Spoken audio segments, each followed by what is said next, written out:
Hello and welcome back. This is the second episode where I have a cold voice. Hopefully I kick the bug soon. I gave a trivia question last time, which in my opinion was a tough one.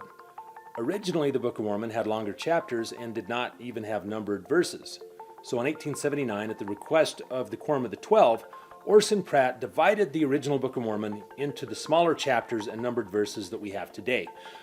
So the question was, which was the longest chapter in the original Book of Mormon? Was it Jacob 5 like it is now, or was it a different one? So the longest chapter in the original Book of Mormon was 1 Nephi chapter 3. In 1879, when Orson Pratt was dividing up the chapters, he divided chapter 3 into 5 chapters. They became 1 Nephi chapters 10, 11, 12, 13, and 14. Basically, it was Nephi's dream all in a single chapter. Those 5 chapters combine for about 153 verses, and they take up 14 or 15 pages. By comparison, Jacob 5 has only 77 verses, although in the original version, Jacob chapters 4 and 5 were a single chapter, which, if you add up the verses, would have been 95 verses long, so still quite a bit short of the 153 in 1 Nephi 3. Also, reading a chapter per day in the original Book of Mormon would have been a bigger undertaking than it is now. There are 240 chapters in our modern version, and there were only 115 in the original. If you've got any suggestions for future trivia questions, email them to me at bomjourney@gmail.com, and I'll see if I can use them in an upcoming episode. Today we're covering Jacob chapters 5 through 7. Jacob 4 ended with Jacob describing the Jews rejecting the Savior, who was the only sure foundation upon which they could build. And Jacob asked the question, quote, "And now, my beloved, how is it possible that these, after having rejected the sure foundation, can ever build upon it, that it may become the head of their corner?" He then introduced the allegory of the olive tree.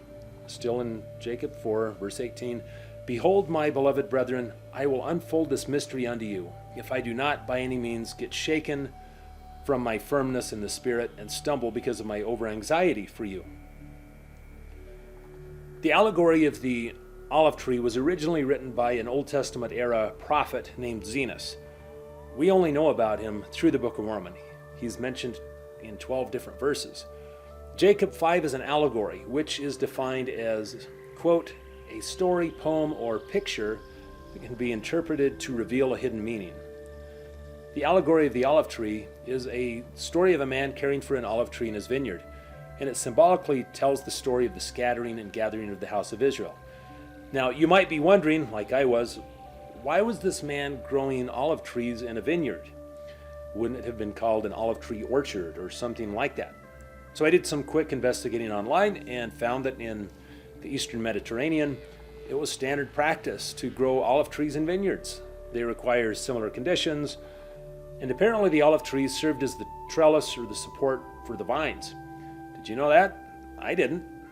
Zenos did though, or if you think that Joseph Smith invented the Book of Mormon, somehow Joseph Smith knew that.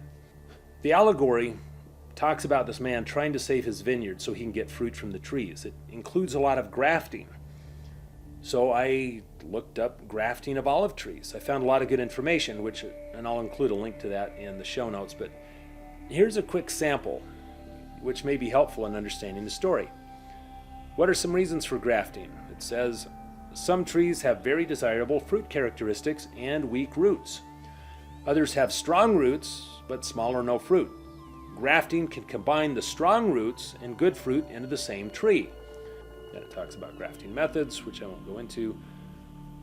And then there's a section on tree strength. Grafted olives are often weaker than trees started from cuttings. This can be because of a weak graft union in which the cambium of the two varieties did not completely fuse together. It can also be because nutrients and sap cannot completely cross from one variety to the other. Wild olives are often used as the rootstock. Did you know all of that? I didn't until I went online and looked it up. Joseph Smith didn't have the internet or even a public library, so if you want to claim that he wrote the Book of Mormon, you need to explain how he had a seemingly expert understanding of Middle Eastern olive grafting and pruning practices. And if he didn't write the book, Who did and why did they write it? I looked up where olives grew in the U.S. and found that they're grown in California, Texas, Georgia, Florida, Arizona, Alabama, Hawaii. Are you seeing a pattern in the climate? The odds of stumbling across an Olive Garden expert in New England in the 1820s would have been pretty slim. Now, this isn't conclusive proof, but the allegory of the olive tree is at least one piece of fairly strong evidence that the Book of Mormon was not Joseph Smith's invention. Okay, the chapter begins with a man raising an olive tree in his vineyard, and, quote, "It grew and waxed old and began to decay. So he started pruning, digging, and nourishing it, hoping to get some new branches. He succeeded, quote, somewhat a little, and the tree grew some new small branches, but the main top began to die. So our protagonist worked with the servant, and he instructed him to remove the main top of the tree and graft wild olive branches into the main tree to keep it alive. Then the Lord removed the new small branches and grafted them elsewhere in the garden. Specifically, he grafted them whithersoever he would, some in one place, some in another place. Time passed, and the master and servant returned to see how things were progressing in the vineyard. They visited the original roots and found the newly grafted wild branches bearing fruit which was good, like the original fruit. Pleased at seeing this, the Lord suggested that they visit the natural branches that he had transplanted elsewhere to see how they were doing. He had transplanted them to the, quote, nethermost part of the vineyard. I used to think that that meant northernmost, but I looked it up, and nethermost means lowest in position. For example, the nethermost part of the ocean would be its floor, and the word Netherlands means lower countries, because a lot of the Netherlands sits below sea level. They visited the first natural branch, transported to the nethermost parts of the vineyard, and found it to be flourishing. The servant asked, paraphrasing, "Why here? This is the poorest spot in the whole garden." To which the Lord responded, "I knew it was a poor spot, so I nourished it for a long time, and you can see the results." He showed his servant the second natural branch in an even worse spot than the first, but it was thriving too. Finally, he showed him the third transplanted branch, and that was also prospering. Then he asked his servant to take a second look at this last transplanted branch. He had prepared and nursed the spot the third branch was growing in for a long time. But unlike the others, it had been placed in, quote, a good spot of ground. This tree had grown two types of fruit. One was tame and the other was wild. It's worth pausing for a minute to talk about what all this means.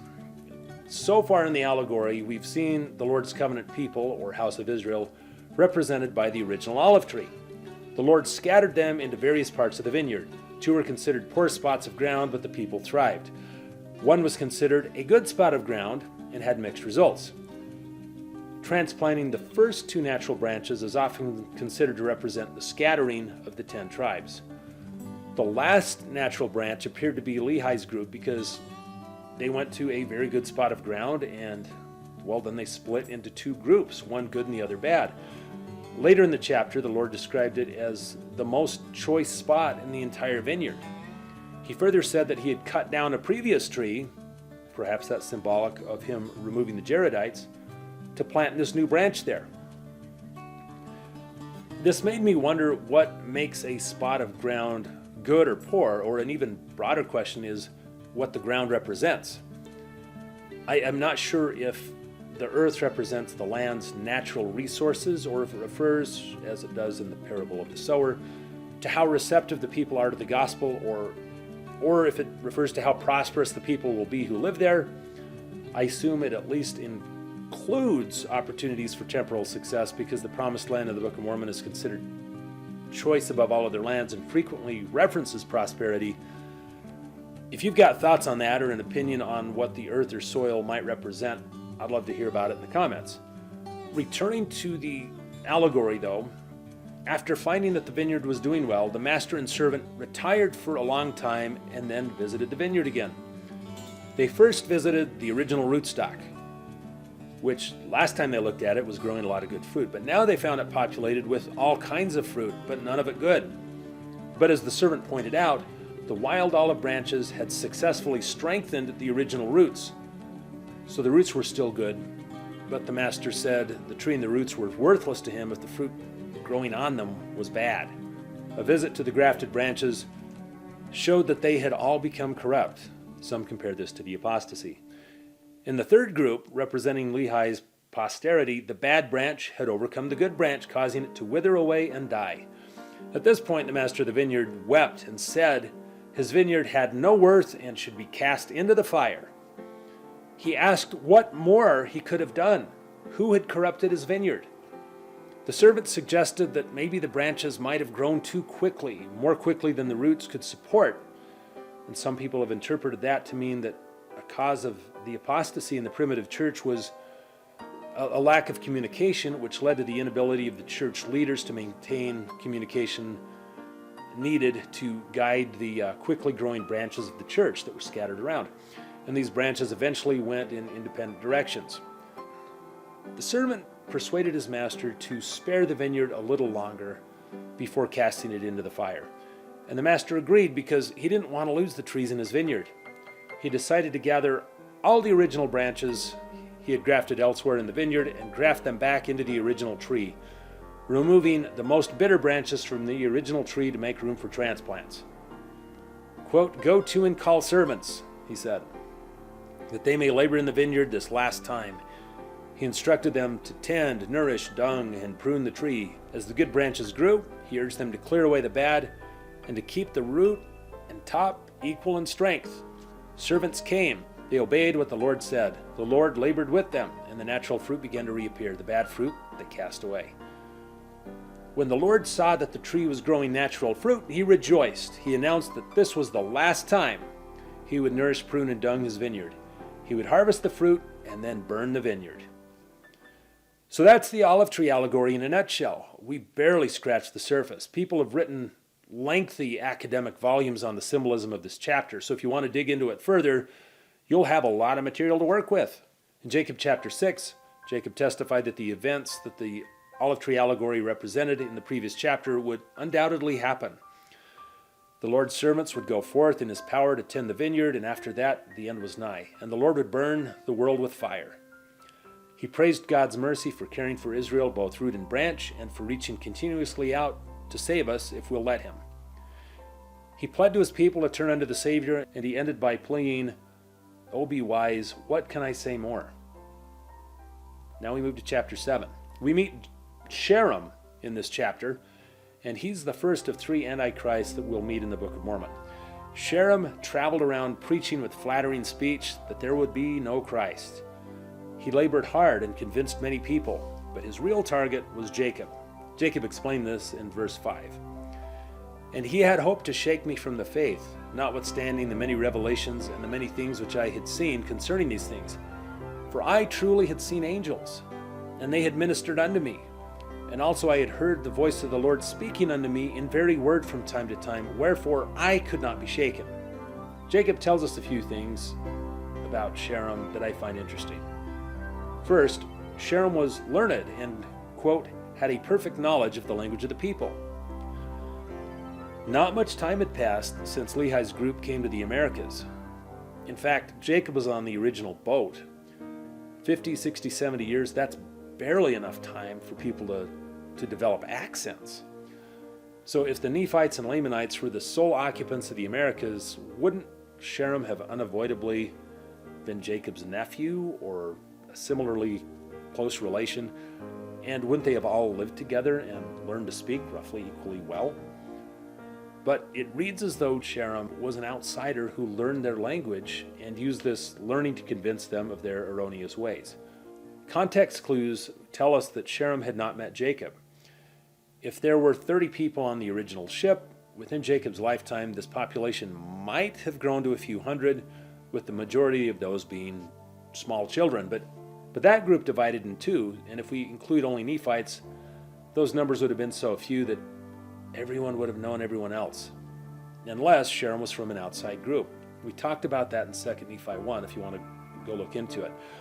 Although they don't mention it explicitly, we get a lot of hints that the Americas were not empty when Lehi's group arrived. But wherever Sherem was from, he advocated keeping the law of Moses, or at least he pretended to.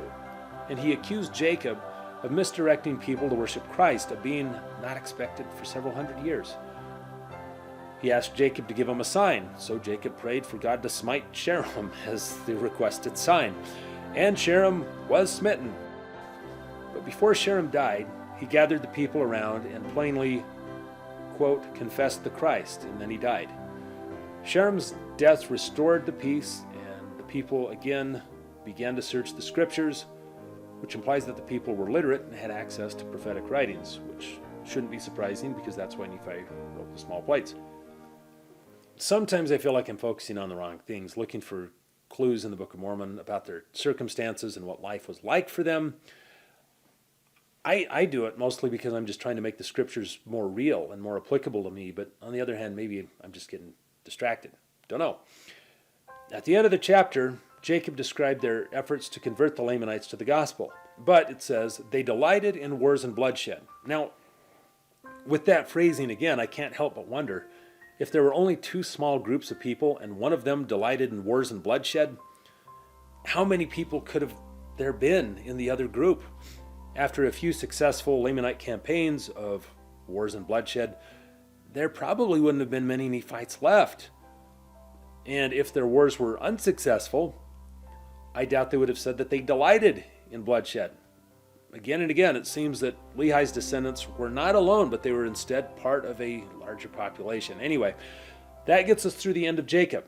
Next time we'll meet his son Enos, which leads me to the trivia question. How old was Jacob when Enos was born? You'll need to go into the Book of Mormon, check dates, do some math, and come up with a rough estimate of how old Jacob was when Enos was born. If you do the math, you'll be surprised. And we'll talk about it next time. Until then.